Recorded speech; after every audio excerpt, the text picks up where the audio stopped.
awesome. So welcome to Hashtags 2.0. I told you I'd be back to talk about hashtags, and here we are. And they're so powerful, and that's why I like to talk about these hashtags with you, because we really are going to skyrocket our post engagement, specifically in this micro test phase, using hashtags. And these work. A lot of people are skeptical if these still work on Instagram. We're going to show you how we're getting 2 to 3 times the engagement on our posts using hashtags this year, and why they're always going to work, and these are not going to go out of date. So you need to understand that a hashtag is basically a way of categorizing content on Instagram that makes it discoverable to the whole platform. So instead of just being discoverable to you, and instead of it just being discoverable to your followers, the whole platform now has access to your piece of content because of the categorization that you've put on it. So hashtags can be added to our post to skyrocket our engagement during the micro test phase. So remember, this is the micro test phase. Remember, Instagram are going to say if our content is high quality or low quality, and by using hashtags, we're going to give a lot of people access to this photo using them during the micro test phase, and therefore where Instagram think they're only testing 100 people, they're going to be testing a lot more than 100 people, and they're going to have a lot higher engagement rates using these hashtags. So you need to understand Instagram allows you to use a maximum of 30 hashtags in your Instagram post. And the best way to think of this, and the most fun way to think of this, is hashtags are basically like highly trafficked museums where every hashtag is its own art gallery that people go and can browse the posts, or they can browse the artwork inside each gallery. So when you hashtag cat, you're basically hanging your photo up in the cat gallery, and therefore anyone who's currently browsing the cat gallery can come across your post because you're basically, like nailing your content to the wall of the cat gallery, and there's always millions of people or hundreds of thousands of people actually in that gallery interested in looking at cats, and that's what they're doing there. They're just browsing content of really cute cats, and you can see this is the same for every single hashtag. So whether it's a food hashtag or a beach hashtag, there's people in those museums, there's people in those galleries looking at your content, and this is what the gallery looks like on Instagram. It doesn't look like an actual art gallery, but basically they've searched for cats and they're just browsing all these photos of cats. Now, the museum ranks all the artwork based on its popularity, and the museum being Instagram, ranks all of its artwork based on its popularity, and will display only the best and most popular artwork first. So if you go into an art gallery, they're going to be, well, first of all, Instagram are going to be monitoring in the art gallery what's bringing in the most people. What are most people stopping at when they're walking around the gallery? Where do they pause? Where do they interact with? And what do they like? And those ones that they like, they're the ones they're going to be really showing to people because they know they have high engagement. The same is on Instagram.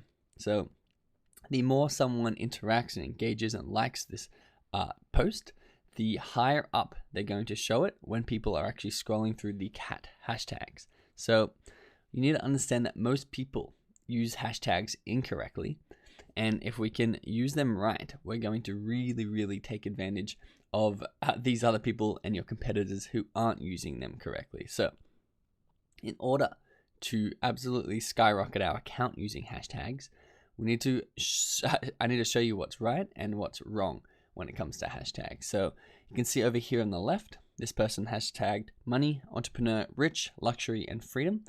And on the right, this person hashtagged money with an emoji, motivation for life, motivation 101. I don't know what that is. Motivation Nation, Tony Robbins, start a business, start your own business. And I'm going to show you exactly why. But this person on the right has done a lot better job with their hashtags than the person on the left. And it's because the number one mistake that people make with hashtags is going for the king hashtag. Now, the king hashtag are the ones we were talking about earlier. Hashtag food, hashtag entrepreneur, hashtag cats, hashtag beach, hashtag love, hashtag sunset. All these really, really popular hashtags are basically the most popular museums. Now, to stand out in an exceedingly popular museum is really, really tough. It's basically like hanging up your artwork in the Louvre and competing for views against the Mona Lisa. It's going to be hard. You're going to end up gathering dust out the back in storage. You're not going to get the engagement and the views going against these really famous paintings. So, how we combat this is we need to actually start, like in the art world, in the local art exhibitions and slowly build up to the more recognizable galleries. And the cool thing is that you do build up. As you build your following, as you build your affinity with them, you start climbing this hashtag ladder. And when you climb the hashtag ladder, you can eventually be seen next to the Mona Lisa, and you'll actually be competing with it. And it's such an exponential growth strategy, because when people are posting their artwork in the museum, in the Louvre, when people are going for the biggest hashtags like hashtag entrepreneur, you can actually really skyrocket your account like that. Because if you rank high on entrepreneur, all you need is one post to rank really high, and you're getting hundreds or thousands of followers from that one post. And when you have the power to actually do that with every post, your account is going to skyrocket. So you can see here is the hashtag ladder. Now down the bottom is Entrepreneur Minds. Then next is Entrepreneur, actually spelled wrong. And then above that, Entrepreneur Style, Entrepreneur Spirit, Entrepreneurial, Entrepreneurs, and then Entrepreneur. And you can see below it, it shows you how many posts or how many pieces of artwork are in each one of these galleries. Now, we need to be using the local galleries, the one that have a lot less posts, because even though there's going to be a lot less people in those galleries, we're going to be the main exhibit, the main piece of artwork in that gallery, and draw a lot of engagement, draw a lot of interaction with that post, especially during that micro test. And then we're going to be able to move up the ladder as our account grows. So you want to look for things that have a lot less posts and a lot less competition within your niche. So finding which hashtags to use within your niche is actually very easy. You first just need to start with the king tag. So everybody knows what the king tags are. If you are a restaurant, it could just be hashtag restaurant. Or if you're a pizza place, it could just be hashtag pizza. They're the king tags. That's going to be really hard to compete with. But what happens when you type that into Instagram, it's going to give you suggestions. And you can browse these suggestions, and you can see how many posts they have in their hashtag, and then target the ones that have less than 100,000 to start, then 100 to 200,000, and work your way up that Instagram hashtag ladder. You can also look at competitors tags. Which accounts that are about your size or slightly bigger than you, what hashtags are they using? And then you can discover those hashtags, click through to them, and see if they're going to be the right size for you. And then you can use hashtag apps. Now, there's a lot of hashtags, apps you can use out there.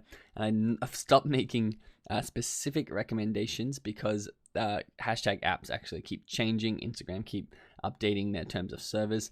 But all you need to do is go to the Play Store on a Google device, or if you're on an Apple device, go to the App Store and type in Instagram hashtag, or just hashtag, and you're going to get suggested an array of apps that you can use to find the best hashtags in your niche.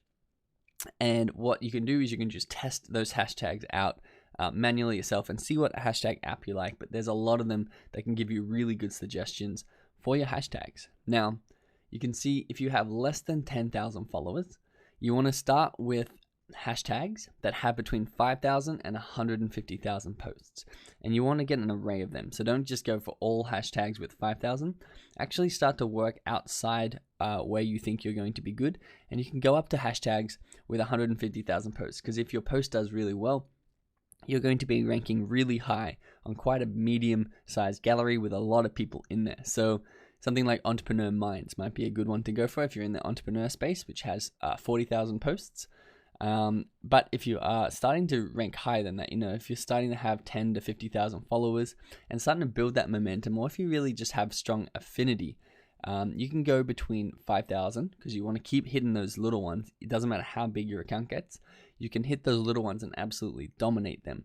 and then stretch yourself and go to something like entrepreneurial, which has 1 million posts, and you can start to stretch beyond that too, but basically just test it for yourself. So this is basically the life cycle of your hashtag and how you're going to be leveling up. So you want to choose low competition hashtags to start.